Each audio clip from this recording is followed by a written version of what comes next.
नमस्कार दोस्तों, कैसे हैं आप सभी। लम्हे ज़िंदगी में एक बार पुनः मैं आप सभी का स्वागत करती हूँ, वंदन करती हूँ, अभिनंदन करती हूँ। आप सभी स्वस्थ होंगे, मस्त होंगे, ऐसी मैं कामना करती हूँ। जैसा कि आप सभी जानते हैं कि हमने एक किताब शुरू करी थी कृष्ण महाभारत के बाद। उसके 2 अध्याय हो चुके हैं। पहला था काम्यक वन, दूसरा था कुरुक्षेत्र का दृश्य, जहाँ गांधारी जी विलाप कर रही हैं और अब वो क्रोध अवस्था में आ चुकी हैं। और अब उन्होंने तीसरे अध्याय में है गांधारी जी का श्राप, जो वो कृष्ण को देंगी। क्या इस अध्याय में होगा, क्या लिखा होगा, आखिर क्यों उन्होंने श्राप दिया, ये सब इस अध्याय में है। सुनिए पंकज भारद्वाज जी की जवानी, गांधारी जी का श्राप। बहुत ही अच्छा अध्याय है, पूरा सुनिएगा और कमेंट करके ज़रूर बताइएगा और मेरे चैनल को सब्सक्राइब करना ना भूलें। नमस्कार साथियों, मैं पंकज भारद्वाज फिर से उपस्थित हूँ आदरणीय प्राणेन्द्र नाथ मिश्र द्वारा लिखित कृष्ण महाभारत के बाद का तीसरा अध्याय लेकर। इसमें माता गांधारी जानती हैं कि भगवान कृष्ण युग पुरुष हैं, बहुत शक्तिशाली हैं, महान राजनीतिज्ञ हैं, कूटनीतिज्ञ हैं, और वो ये भी जानती हैं कि इतने प्रतिभावान महायोद्धा अगर सतत प्रयास करते तो संभवतः युद्ध रुक सकता था, लेकिन भगवान कृष्ण ने युद्ध नहीं रोका, जिसकी फलस्वरूप कौरव वंश नष्ट हो गया। तो उन्होंने केवल कृष्ण को ही इसका दोषी मानते हुए और क्रोधाग्नि में जलते हुए उनको ही दोषारोपण करते हुए श्राप दिया। इस अध्याय का नाम है कृष्ण को गांधारी का शाप। प्रस्तुत करता हूँ।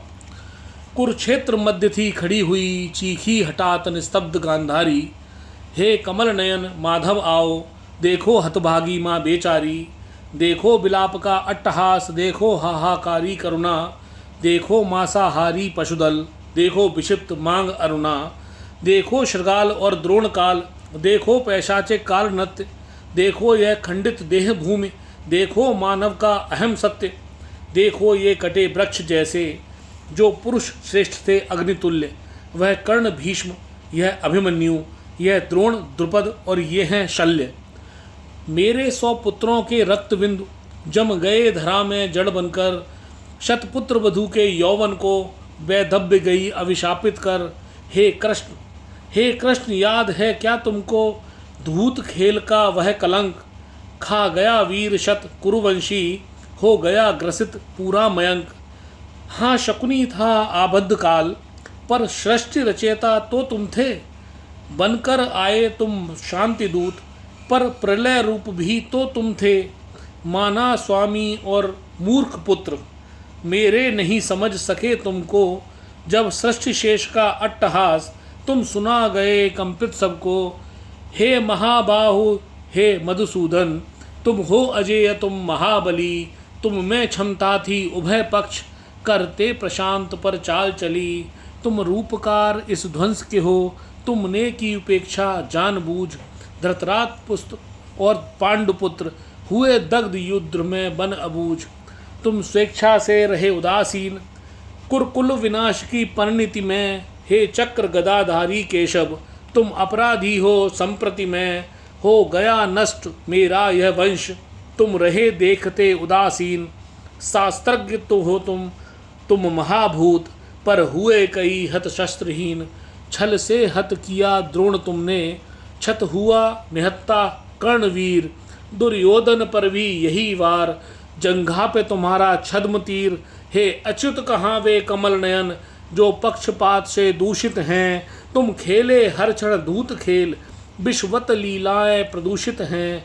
सर्वस्व हार के आई हूँ, मैं शोकाकुल हूँ अंतहीन। निर्वंश हो गया है कुरकुल, शत विधवाएं मैं कोखहीन। यह महापराध तुम्हारा है, मैं पतिव्रता देती हूँ शाप। तुमने लड़वाए पांडव कुरु, तुमने जघन्य हैं किए पाप। तुमने निर्मूल किया कौरव, निर्वंश कर दिया मेरा वंश। अधिकार नहीं है कृष्ण तुम्हें, जीवित हो तुम्हारा कोई अंश। वेदना मेरी देती हूँ तुम्हें, देती हूँ अकेलापन अपना। पुत्रों की मृत्यु का रुदन बोध, निर्जनता में तिल तिल मरना। द्वापर युग के सब यदुवंशी, द्वापर में नष्ट हो जाएंगे। आरंभ है 36 वर्ष बाद, कल काल देख ना पाएंगे। 36 वर्षों तक कृष्ण मेरा अभिशाप वेदना देगा तुमको, और वंश वृद्धि का मृत्यु प्रलय प्रतिपल ही सोचना होगा तुमको। हे मधुसूदन, 36 वर्ष बाद आपस में लड़ेंगे यदुवंशी। तुम बन के अपरिचित और अदृष्ट बन वन विचरोगे निर्वंशी। नष्ट तुम्हारा कुल होगा, कवलित होंगे तुम बन अनाथ। कुरवंश स्त्रियां सदस्करण, होगा विलाप हे जगन्नाथ, होगा विलाप हे जगन्नाथ। इस प्रकार माता गांधारी ने भगवान कृष्ण को श्राप दे दिया है। इस अध्याय में सिर्फ इतना ही। अगले अध्याय में माता गांधारी को भगवान कृष्ण इस श्राप के प्रत्युत्तर में क्या बताएंगे, वो अगली प्रस्तुति में। तब तक के लिए नमस्कार। कृपया इस चैनल को सब्सक्राइब करें, इस अध्याय को और पुराने जो पूर्व अध्याय हैं उनको सुनें, और हमें मार्गदर्शन करने के लिए अपने कमेंट भी करें। बहुत बहुत धन्यवाद।